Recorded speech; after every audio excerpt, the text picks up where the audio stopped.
আমাদের প্রধানমন্ত্রী নরেন্দ্র দামোদর দাস মোদীজি গত 17ই সেপ্টেম্বর 2025-এ 75 বছরে পা রেখেছেন। আর তার দুই কাছের বন্ধু ভ্লাদিমির পুতিন 73 বছরে, আর বেঞ্জামিন নেতানিয়াহু 76 বছরে পা রেখেছেন। আবার আমাদের প্রতিবেশী শি জিনপিং, তার বয়স 72 বছর।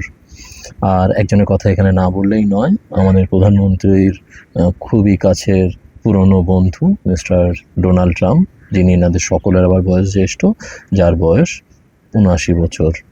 আচ্ছা, ইয়াং জেনারেশনের উপর সবসময় এই এলিগেশনটা এসেছে যে ইয়াং জেনারেশন নাকি অভিজ্ঞতার অভাবে তাদের দায়িত্ব পালন করতে পারে না। তো বর্তমানে আমাদের ওয়ার্ল্ড যারা চালাচ্ছেন ম্যাক্সিমাম টপ লিডাররা তো ওয়ার্ল্ডের সবাই ওই 70-এর গণ্ডি পার করেই ফেলেছেন, 80-এর ছুঁই।